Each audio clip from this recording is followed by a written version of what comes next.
Welcome to the Visionary Chronicles, a business strategy podcast where we provide insight to those looking for creative, executable strategies built around the latest disruptive ideas, innovative cultures, product creators, and marketing solutions. Welcome to the Visionary Chronicles. Today we're going to talk again a little bit more in depth on leadership. A lot of what I've been seeing out there in the industry as a result of where we're at, whether it be COVID, whether it be the overall economy itself, in finding ways to expand, succeed in your business, your category, whatever it may be, leadership is always front and center. And when you look at leadership, there's great leadership, there's inferior leadership, and then there's no leadership.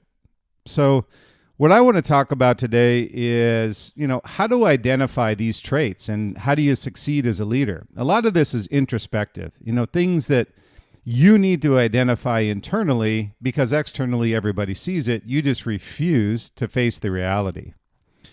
So when I look at these traits, there's numerous leadership traits, but these which do not promote a culture. And these traits that don't promote a culture where everyone participates, from the top down. I always say it doesn't matter the role you have inside the company, executive or otherwise. Everyone is part of your culture. Everybody is part of your brand. And effectively, everybody is part of your success. And everyone wants to share in that. So when you look at these leaders that are promoting a culture, those where everyone participates or feels they're part of a cohesive team, inevitably either succeed or they fail. And so when I look at this, I go, one thing a leader is one that is the visionary inside of this company that drives the passion with the team. It drives those to succeed, to create, whether it be great products, great services, whatever it may be, these visionary leaders, the ones who can set the future, inspire others, and drive that passion inside of a company are few in number. This is a very hard trait to have, and a trait that's made up of, ironically, many different traits. And most leaders have individual traits, some good, some bad. Visionaries have a lot of traits, for the most part, are great. And one of these traits is driving that passion. And many times take that as a negative, but actually it's positive because at the end of the day, you can see the results of driving that passion, driving greatness inside of a company or inside of a brand. So when you look at these great visionary leaders, this is by design that there's so few of these leaders. And it's extremely difficult to find someone who has all these visionary traits, somebody that can build the team, drive the culture, define the vision, be able to see the future is one thing, but be able to put the pieces in the place, which effectively is your team and a strategy in the execution process, and be able to realize that future. And so then it becomes tangible because talk is talk. And until you actually realize what you're talking about, nobody believes it.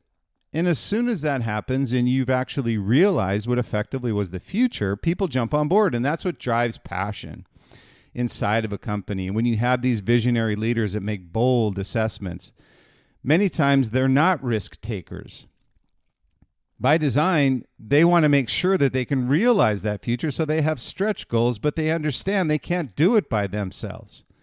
So what you'll see with a lot of these traits we'll talk about today are those that either stifle innovation, stifle your culture, stifle your ability to be great inside of your category on a global scale.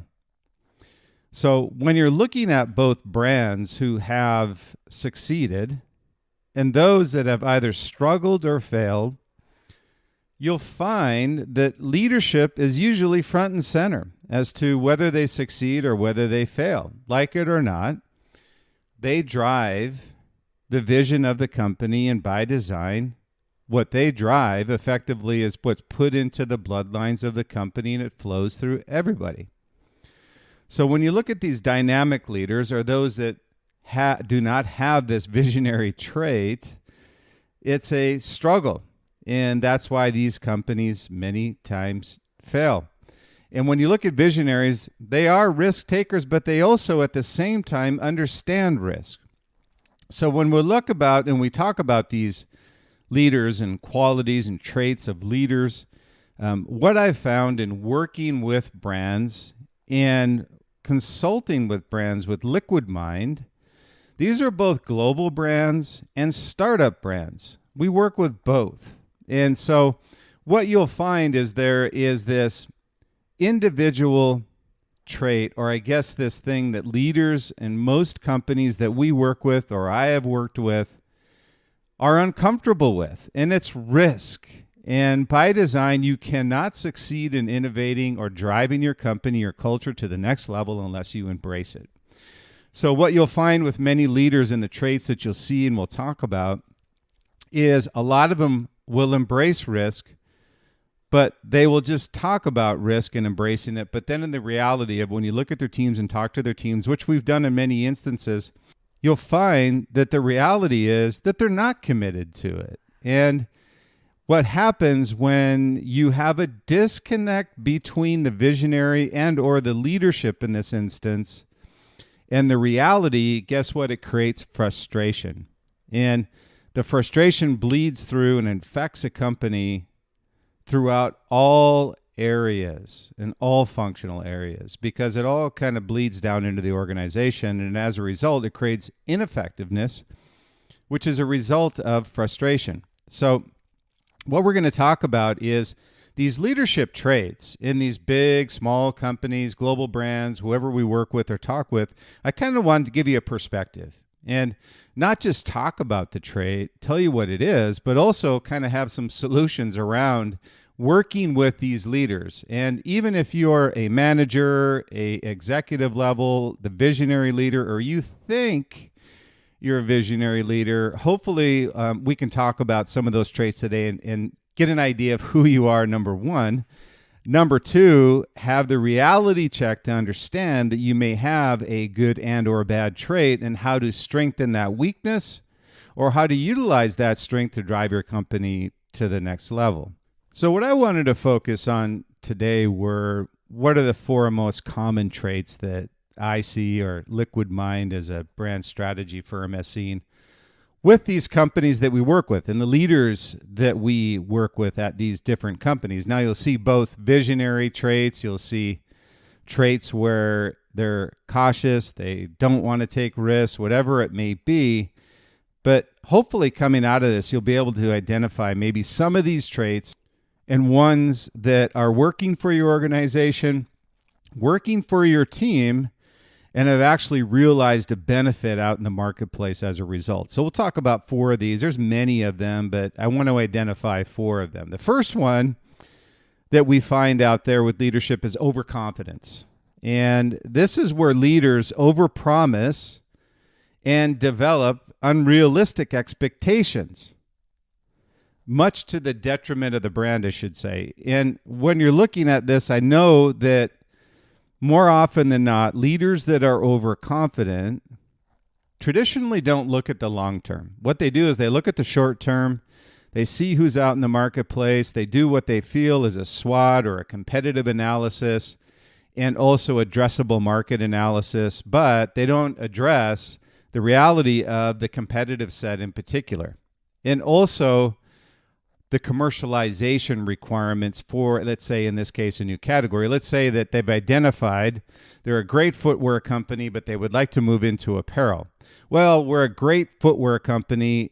By design, we should be able to translate that to apparel very effectively and to be successful and commercialize our products the same way and offer them up to the same customers and replicate that success, and it should be very easy. Now, that's a very common thing that we see with some of the footwear and apparel brands that we see. And it's called product line extension, category extension, incremental revenue opportunities. So, but what we find is because you're successful in a particular category doesn't mean you're going to be successful in another category. Now, there may be more of a likelihood of success if you're within the same distribution channels, you're within the same category, but hard goods versus soft goods. So that's really something that you want to be aware of when I was with and at Oakley, we were very successful in sunglasses, and we had extremely big gross margins. We had great cash flow. So we felt, hey, why don't we put that cash to work to go into apparel, footwear, and accessories? And it was a great idea at the time, but what we found is that you would get into that and it would stretch resources. Even though we knew that we were successful in a particular category, the extensions didn't translate. And so what we found is that we weren't successful in certain categories, but because we were able to put cash against an opportunity, we were able to address the risk, address the addressable market, and be able to define if it's going to be successful or not. So I use that as a cautionary tale to brands because I've been inside of that belly where we were extremely successful in a particular category, felt we could do an extension, and that extension just didn't work. For whatever reason, it just didn't translate, whether it be channels we were trying to go into that we currently weren't familiar with, whether it be the product category itself, we wouldn't have a core expertise. I just found that what you need to do if you're going to do that is dabble. Put something out there that is a core product within the category that you want to go into. In this case, let's say you want to do apparel, go into a core apparel category, see how strong your brand is in the marketplace, see how successful a core category is, and it should be, by the way. If it's not, it should give you a clear indication as to the power of the brand in a alternative market or category. So make sure that you don't have overconfidence. Now, if you find yourself with this trait, you want to make sure you're looking out for a few things. And I'll give you a couple items to consider here if you are an overconfident leader. And this is a hard one because, overconfidence has always been one of those things where it's a positive, not a negative. So it's a hard one for leaders to overcome. Well, geez, I'm overconfident. Well, it is a great trait. I'm not saying it isn't. But what you want to make sure of is that you're not overriding things that you should be looking at before you make a final decision. So there's a couple of things that I'll put out here when you have this trait, and, how do you make sure that you're having the team involved in the process of making these decisions as you go forward in building and structuring the brand. So a couple of things is, one is debate and invite conversation, meaning that, debate means throw ideas against the board. A lot of times with these overconfident leaders, there's an ideation phase of where do we want to take the company, what category do we want to go into, whatever it may be. But you want to make sure you're debating this with those on the team that are affected by, let's say in this case, the Oakley case, hey, we're going from eyewear to apparel. How are we going to align resources to make sure we're successful in this new category, even though we don't know a lot about the category? So you want to make sure you're debating and inviting conversation on this new opportunity that you see. And don't be so quick to make a decision. Overconfidence, you have a tendency to make quick decisions. So you want to make sure you take your time on making a decision. Now, inevitably, it is your decision, but you want to make sure that you're analyzing, but not too much. It's a very delicate balance. I'm always big on making decisions. It's better to be decisive than indecisive. Better to make a bad decision than no decision at all. So you want to make sure that you are making decisions, but don't be too quick. And you want to make sure you're not alienating people. Offer up alternative opinions, because you want everybody on board structurally with the decision that you're making. Now, you're, again, inevitably making that decision, but when people walk away from that room, you have given them an answer to their concern. So that's a big one. And ensure you understand the long-term implications and be realistic with your expectations. So I want to make sure that whenever I talk to these leaders and leaders that I've been with at brands, Liquid Mind or otherwise, I want to make sure they understand the long-term implications, and we'll ask very proactive questions to them about that. The second one that you'll see is there's impulsive leaders. You just crave this satisfaction of having made a decision without really looking at the overall landscape of what that decision is or the impact on the company and the brand. So what you want to make sure is you understand those consequences and the impact of what your decisions are. And what I mean by this is it's much different than overconfidence. Overconfidence, it's really a leader who understands the circumstances. They just need to kind of what I call shave off the edges here a little bit. The impulsive leader is he gets this idea in his or her head and they just make a decision. And you go, well, wait a minute. It's a great idea, but we need to kind of walk through the process of how we're going to execute this idea in the marketplace before we make a final decision. So impulsiveness. If you find a leader that's impulsive and or you've kind of introspectively realized you're an impulsive leader, said there's a few things that you can consider here. One is that you take your time and integrate data. That's a little bit different than the overconfidence side of it. It's just taking your time, but making sure you have the data before you make a decision. The second thing is understand the overriding strategy of why you're making the decision. And third is evaluate the risk. Overconfident leaders understand the risk. They just want to make sure long-term they understand the implication of that risk in the marketplace. So evaluate the risk. Impulsive leaders just don't even care about the risk. They just think it's a great idea, let's go for it, without really identifying the strategy and or the risk. Number 3 is a rigid, what I call this firm leader. It's kind of like the generals, that they've got this process of what they do day in, day out. It never changes. It's very structured. They control the environment, stick to a process, and ensure everyone follows without any change or any input, which is a big problem. So leaders like this, what we found inside of companies, and it's factual, is that they stifle creativity and eliminate risk. And as a result, they don't have any innovation inside of the company. So this is one where it's great to have a process. It's great that you want to implement that process, but it may not be it. More often than not, what I'll say is it's probably a square peg in a round hole. So you want to make sure that whatever you're doing, that you have this process, but adaptable as you move forward. So, if you find yourself in this situation and or a leader that is this rigid firm, it's a hard one to change because this is really inherent in their personality.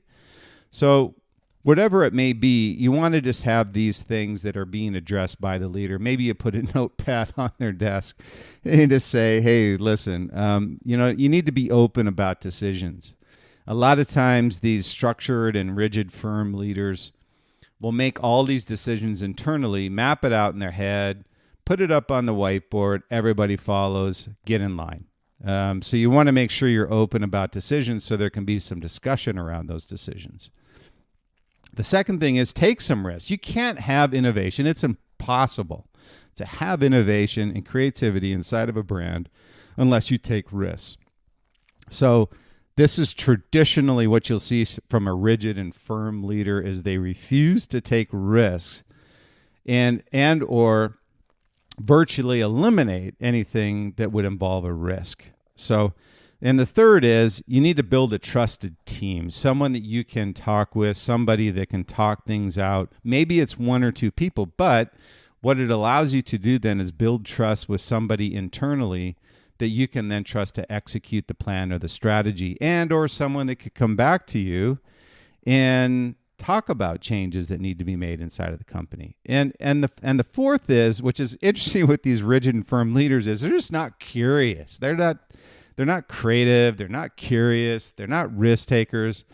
So a lot of times I find that these are ops people or ones that come from an environment that is this big structure, very rigid, very aerospace type of feel to it. And I think it's great that you have that structure inside of those companies, but it doesn't work for all companies. So don't try to fit this square peg into a round hole. Be curious. And as a result, creativity comes out. And then as a result, the team feels comfortable. You're less rigid. And as a result, you're more innovative. So the fourth is insecure. Insecure leaders are the most frustrating for us to deal with. And you don't see insecure leaders at the top of companies very often. It's usually one of these inherent leaders. Maybe it's somebody that grew up through the family and the business, doesn't necessarily want to be there, maybe wasn't classically trained in leading a company. And this is a trait where they worry about decisions and everyone around them and what you think about the decision, what you think about what they're doing, and always second guessing everything that they do. So there's some areas when you get an insecure leader that have to be overcome. And so when you look at these insecure leaders, that many times are taken advantage of, unknowingly, whatever it may be. And it's not always bad to be an insecure leader. I find that they're very humble to a fault many times because people look to leaders for the vision of the company. But there are things, if you find yourself as an insecure leader and or the leader you have is insecure, one thing for them that they have to do personally, and what we work with them on, is understanding their fears. Many times insecure leaders have fears. Fears of failing is number one. And if they take a risk, guess what? You fear failure. So the problem is that it stifles innovation inside of the company. So you want to make sure you're understanding your fears. And then the second is those fears are driven more often than not by a decision they think that they will fail at. So what we find is, well, what's the best and worst case scenario? What's the best thing that can happen? What's the worst thing that can happen? Go through that analysis when you have a decision that's being made. And at some point in time, what we find with these leaders is they're comfortable making decisions without worrying about them, and they understand the consequences as a result, positive or negative. And the other one is just find small wins, hit singles, not home runs. So when you get into a situation where you see an opportunity, go after that opportunity, but don't make it this long-term planning thing. Just hit a single. When I find that builds confidence with these leaders that continually kind of perpetuates throughout the company. And people see it, which is great. And relive successes, meaning look back on successes and decisions that you've made, these singles, these doubles, whatever it is, and make sure that you kind of relive those successes, not only with yourself, but with the team as well. You don't want to do it too often, but you want to be able to kind of celebrate those successes so it allows you to move forward into the future. So these are 4 traits that we see with brands that I've been with personally, as well as global and startup brands. It's kind of common traits you'll see in most leaders. And the reason I wanted to bring it up, talk about it, was just not talk about the traits themselves, but also talk about what can you do as a result of having one of these traits. And again, not everybody's visionary. And it's a combination of all these different things and traits that you have that visionary leaders have. But it's a very hard thing for most people to consistently do day in, day out. So, all leaders have frailties. Most are not visionary, but understand your weaknesses and find ways to strengthen these weaknesses for really the sake of both your team and your brand. I wanted to thank you for listening to the Visionary Chronicles podcast. And hopefully you find the information that we put out each week very useful. And what we found through reviews and when we were originally putting together their Visionary podcast was found both personal and professional advice as well as information those listening to the podcast were looking for. So we wanted to be unique in that way, and hopefully you found that to be the case. And appreciate the reviews that you've been sending in, and we would certainly appreciate you signing up for our newsletter as well, which is an expansion upon what you're seeing on or hearing on the Visionary Chronicles podcast. And you can find that at 2 locations. One is bryansmeltzer.com, BRYANSMELTZER.com, or our company site, liquidmindsite.com, LIQUIDMIND site, SITE.com. So we would appreciate any reviews, additional reviews, comments you may have. Sign up for the newsletter, and we look forward to talking with you next week.